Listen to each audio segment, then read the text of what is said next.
Assalamualaikum warahmatullahi wabarakatuh. Perkenalkan, nama saya Husnul Hatimah. Saya dari kelompok 8, pembawa materi karya tulis ilmiah. Jika teman-teman mempunyai pertanyaan tentang seputaran materi kami, silakan komen di bawah. Pengertian karya tulis ilmiah. Karya tulis ilmiah adalah suatu hasil pemikiran ilmiah tentang suatu disiplin ilmu tertentu yang disusun secara sistematis, logis, utuh, dan bertanggung jawab dengan menggunakan bahasa yang benar. Dalam bukunya, Pateda mengungkapkan bahwa dalam penyusunan karya tulis ilmiah haruslah sistematis agar pembaca mudah memahaminya. Sistematis berarti urutannya teratur, terarah, dan menggunakan teknik penyusunan tertentu. Selanjutnya, apa yang disusun harus benar, dapat dimengerti secara empiris maupun secara logika.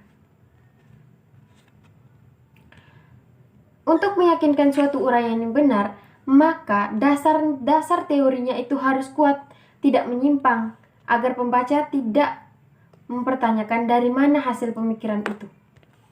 Pada akhirnya, tulisan ilmiah yang disusun harus dapat dipertanggungjawabkan dan memenuhi kode etik teknik penyusunan tertentu dan penyebutan sumber yang jelas.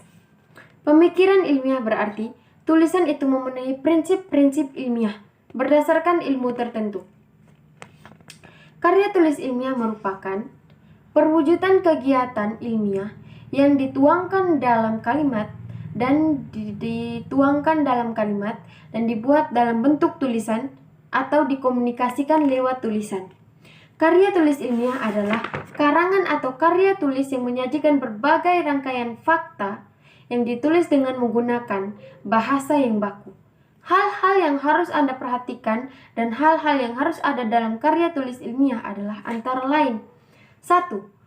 Karya tulis ilmiah memuat gagasan ilmiah lewat pikiran atau alur pikiran. 2. Keindahan karya tulis ilmiah terletak pada bagian bangun pikir dengan unsur-unsur yang menyangganya. 3. Alur pikir dituangkan dalam sistematika. Yang 4. Karya tulis ilmiah terdiri dari unsur-unsur kata, angka, bank, tabel, dan gambar yang tersusun mendukung alur pikir yang teratur. Yang 5, karya tulis ilmiah harus mampu mengekspresikan asas-asas yang terkandung dalam hakikat ilmu dengan mengindahkan kaidah-kaidah kebahasaan. 6. Karya tulis ilmiah terdiri dari serangkaian narasi, penceritaan, eksposisi, paparan, deskripsi lukisan, dan argumentasi alasan. Syarat-syarat karya tulis ilmiah: 1. Mendalam atau tuntas. 2. Objektif. 3. Sistematis. Yang 4. Komunikatif. Yang 5. Berlandaskan teori yang kuat. Yang 6. Relevan dan disiplin ilmu yang tertentu. Yang 7. Cermat. 8. Lugas. 9. Tidak emosional. 10. Berlaku umum. 11. Logis. 12. Ekonomis dan bernas. Yang ke-13 jelas. Yang ke-14 terbuka. Dan yang ke-15 bertanggung jawab. Perkenalkan, nama saya Dewi Mafruza Halim. Saya dari kelompok 8, membawa materi jenis-jenis tulisan ilmiah. Jenis karya tulisan ilmiah dapat dilihat dari 1. Status atau siapa yang menulis atau tujuan subjektif. 2. Tujuan objektif, isinya apa? Tujuan praktis. Unsur-unsur tulisan ilmiah. Dalam bukunya, Soesono mengungkapkan bahwa tulisan ilmiah memiliki unsur yang membentuk tulisan ilmiah itu sendiri sebagai berikut. 1. Unsur paragraf. 2. Unsur koherensi pikiran. 3. Unsur diksi. 4. Unsur kebebasan. Pemilihan topik masalah dalam tulisan ilmiah. Topik adalah sesuatu yang menjadi pokok bahasan. Pada saat pertama kali seseorang mulai menulis, selalu dihadapkan pada persoalan apa yang akan ditulis. Penulis harus membatasi subjek agar tidak hanyut dalam suatu persoalan menulis. Topik atau pokok pembicaraan dapat diperoleh dari lingkungan sekeliling kita, misalnya 1. Pengalaman-pengalaman masa lampau. 2. Pengalaman masa kini. 3. Alam sekitar. 4. Persoalan kepengawasan. 5. Kebudayaan. 6. Ilmu pengetahuan, 7. Ekonomi, 8. Industri maupun wirawisata. Beberapa kriteria dalam memiliki topik atau masalah sebagai berikut. 1. Pentingkah masalah itu dikemukakan atau dibahas? 2. Menariklah masalah atau untuk dibahas itu bagi kita. 4. Mungkinkah atau mudahkah kita memperoleh kata karena datanya harus akurat. 5. Topik yang dipilih memiliki data dan fakta yang objektif. 7. Memiliki sumber acuan, bahan kepustakaan yang akan memberi informasi tentang pokok masalah yang akan ditulis. 7. Masalahnya terlalu luas atau ada keterbatasan waktu, terlalu sempit atau bahasanya dangkal. Assalamualaikum warahmatullahi wabarakatuh. Berhubungan dengan teman kita Syahmira sakit, jadi saya akan membawakan materi untuk Syahmira dalam karya tulis ilmiah.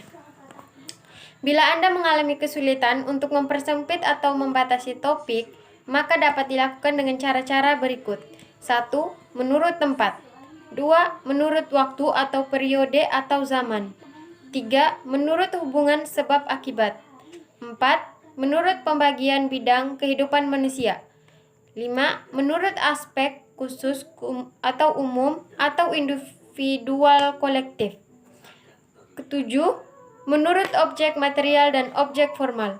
Topik yang sudah mengkhusus itu dapat diangkat menjadi judul karangan. Setelah merumuskan sebuah topik, Anda dapat menuangkan ide atau mulai menulis dengan mempergunakan salah satu bentuk tulisan: narasi, deskripsif, eksposisi, atau argumentasi. Tahapan karya tulis ilmiah. Pembahasan mengenai tahapan karya tulis ilmiah pada subbab ini membahas struktur dan dari 3 tulisan ilmiah, antara lain laporan penelitian, artikel penelitian, dan artikel konseptual non-penelitian sebagai berikut. Perkenalkan, nama saya Longgina Sudarojo. Saya akan membawakan materi tentang karya tulis ilmiah pada bagian artikel penelitian.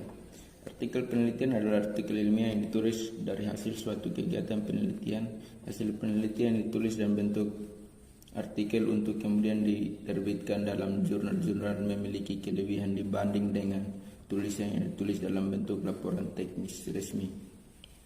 Artikel ilmiah, penelitian, dan konseptual merupakan ringkasan dari laporan penelitian. Untuk lebih jelasnya, perhatikan sistematik penulisan artikel penelitian di berikut ini.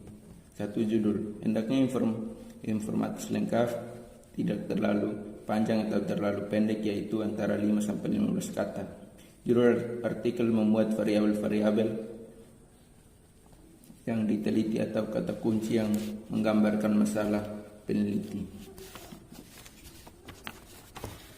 Yang kedua, nama penulis. Nama penulis ditulis tanpa disertai gelar akademik atau gelar lain.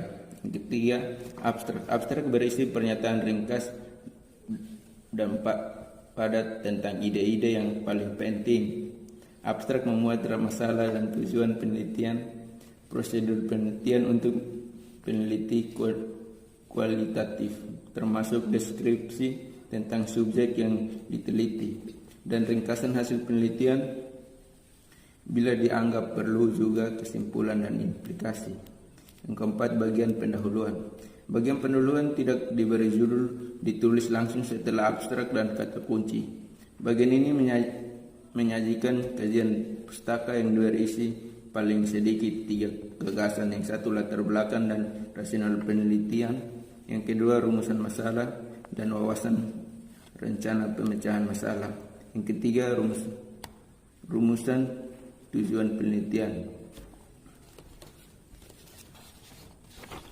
Yang kelima, metode penelitian. Metode penelitian menyajikan bagaimana penelitian itu dilakukan. Uraian disajikan dalam beberapa paragraf tanpa sebagian atau pilih menjadi beberapa sebagian. Hanya hal-hal pokok saja yang disajikan. Uraian rinci tentang rancangan penelitian tidak perlu diberikan materi. Materi pokok bagian ini adalah bagaimana data dikumpulkan, siapa sumber data, dan bagaimana data dianalisis. Lengkap saya Alexis Mereniskasa. 6. Hasil dan pembahasan. Hasil penelitian adalah bagian utama artikel ilmiah dan karena itu biasanya merupakan bagian terpanjang. 7. Kesimpulan dan saran. Bagian kesimpulan dan sarana dapat pula disebut bagian penutup. 8. Daftar pustaka. Artikel konseptual. Artikel konseptual atau non-penelitian adalah hasil pemikiran penulisan atas suatu permasalahan yang dituangkan dalam bentuk tulisan dengan terlebih dahulu mengkaji sumber-sumber yang relevan dengan permasalahannya. Pendapat atau pendirian penulis merupakan bagian yang paling vital dan di artikel tersebut unsur-unsur pokok yang terdapat pada artikel konseptual yaitu. Terima kasih kepada teman-teman yang telah menyaksikan video kami. Kami dari kelompok 8 mengucapkan banyak terima kasih kepada teman-teman. Wabillahi wal taufiq hidayah. Wassalamualaikum warahmatullahi wabarakatuh. Jangan lupa komen ya.